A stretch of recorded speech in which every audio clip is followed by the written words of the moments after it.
अस्सलाम वालेकुम। कैसे दोस्तों आप लोग सब खैरियत से होंगे? तो हम यहाँ पर खैरियत से। तो दोस्तों लियो सच्चाई आपके सामने है। ये है सऊदी अरब की इंडियन एम्बेसी। आप देख सकते हैं, आपको स्क्रीन पे डायरेक्ट बता रहा हूँ मैं। Indian in Saudi Arabia Indian embassy, ठीक है ना। इन्होंने अभी जो इंडिया को जाना चाहते हैं उनके लिए एक लिंक प्रोवाइड किया है, वो आपको बताता हूँ मैं। तो आगे बढ़ने से पहले दोस्तों आप लोगों से एक छोटी सी गुजारिश है।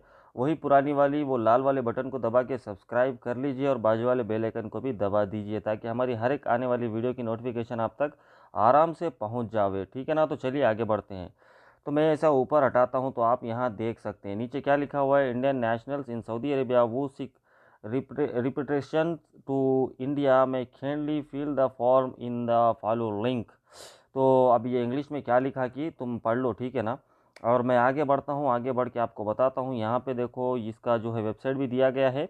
और ये मैं जो लिंक का जो यहाँ पर दिख रहा है लिंक ग्रीन ब्लू कलर में, तो मैं इसको टच करता हूँ, ठीक है।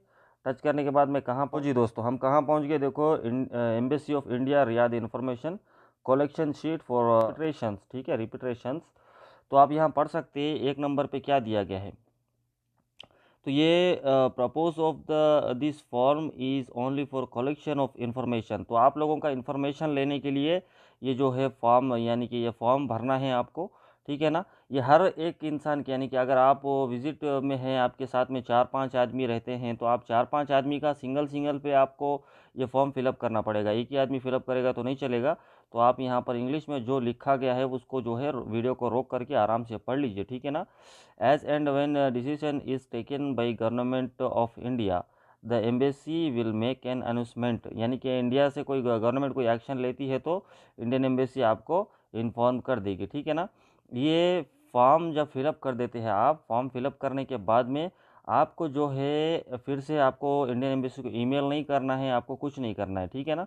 तो यहाँ पर देखो, आप आगे जैसे बढ़ते जाएंगे आपको दिखेगा यहाँ पर full name as in passport, यानी कि आपका फुल नेम चाहिए जो पासपोर्ट पे लिखा हुआ है, ठीक है ना।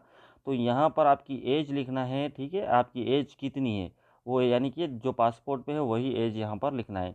तो यहाँ पर जेंडर लिख सकते हैं आप, मेल है फीमेल है या फिर अदर्स है, ठीक है, कुछ भी लिखो आप, आपकी मर्जी है। फिर पासपोर्ट नंबर लिखना है आपको, यहाँ पर स्पेस नहीं देना है, डायरेक्टली पासपोर्ट नंबर लिखना है, स्पेस नहीं लगाना है बीच में, ठीक है ना। अब यहाँ पर जो है इज़ योर पासपोर्ट वैलिड, आपका पासपोर्ट वैलिड है कि नहीं है वो भी लिखना है। अगर आपका पासपोर्ट एक्सपायर हो जाता है तो नो लिखना है, आपका पासपोर्ट वैलिड है यानी कि चल रहा है तो यस लिखना है, ठीक है। यहाँ पर date of expire of passport, आपका पासपोर्ट का एक्सपायर डेट लिखना है आपको, यहाँ पर देख सकते हैं आप, ठीक है। उसके बाद यहाँ पर आपको type of stay in Saudi Arabia, आप सऊदी अरब में कैसे हैं, यानी किस किस लिए है, कई की वजह से, यहाँ पे आपको बताता हूँ मैं। आप एकामा होल्डर है, यानी कि आपके पास एकामा है, सऊदी अरब में आप काम कर रहे हैं, ठीक है।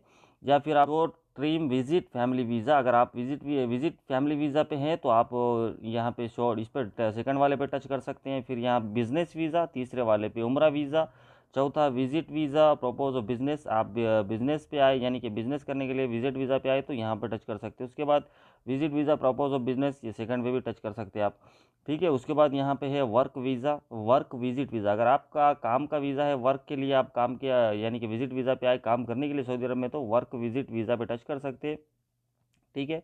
पेंटिंग फॉरमैन, अगर आप पेंटिंग करते हैं तो वो इस पर टच करना है आपको। वीज़ा कैंसलेट, अगर आपका वीज़ा कैंसिल हो गया तो यहाँ पे टच करना है। सप्लाई वीज़ा, अगर आप सप्लाई करते हैं वीज़ा तो सप्लाई के लिए टच करना है। आई हैव नो अखामा, अगर आपके पास अखामा नहीं भी है तो कोई मुश्किल नहीं है, आप यहाँ पर टच कर सकते हैं, ठीक है। उरूफ स्टेटस, उरूफ यानी कि हुरूफ जिसको बोलते हैं, यहाँ पर उरूफ लिखा गया है, उरूफ स्टेटस इकामा एक्सपायर, अगर आपके ऊपर हुरूफ है तो भी आप यहाँ पर जो है अपना टिक कर सकते हैं, ठीक है।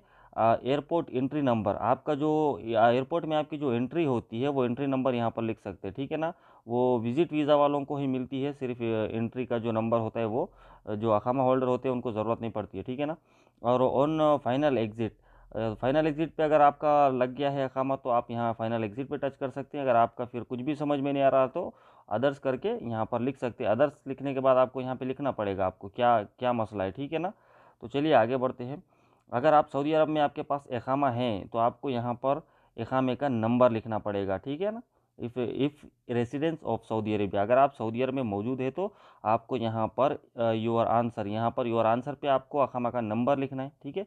If you are residence of Saudi Arabia do you have exit visa, तो आपके पास अगर आपके पासपोर्ट पे यानी कि आपके अकामे पे एग्ज़िट वीज़ा या आप विज़िट पे है तो आपके पास विज़िट यानी कि एग्ज़िट वीज़ा लग गया आपके पासपोर्ट पे या आपके अकामे पे, तो यस करना है या नो करना है, ठीक है ना। रीज़न आपको देना है यहाँ पे, आप किस लिए जाना चाहते हैं इंडिया, ठीक है।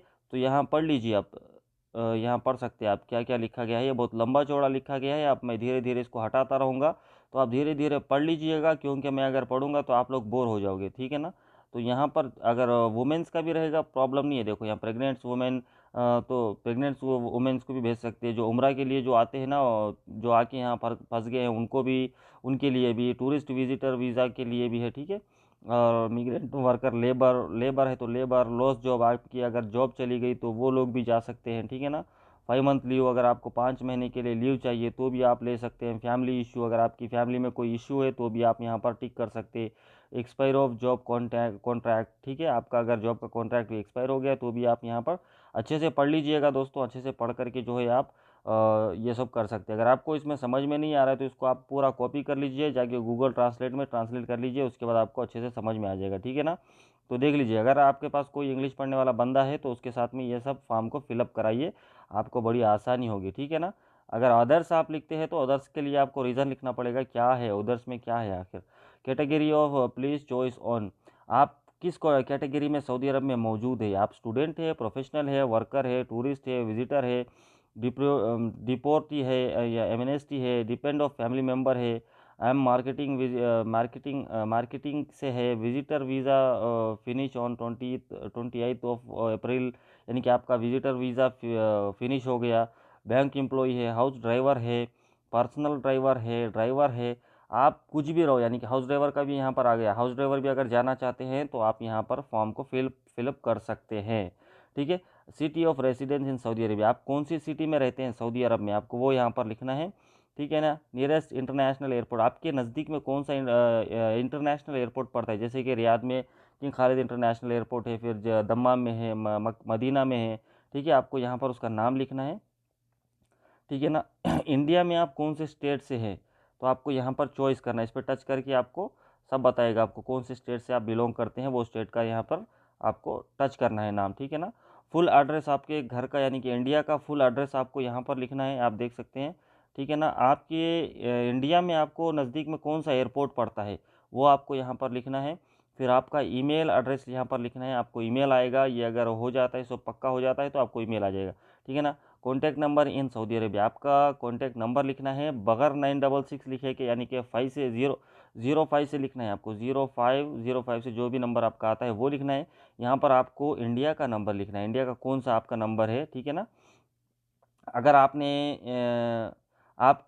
आपने टेस्ट कराया है, ये जो बीमारी चल रही है महामारी, उसका टेस्ट करवाया है कि नहीं, अगर करवाया है तो यस करना है, नहीं करवाया तो नो करना है, ठीक है ना।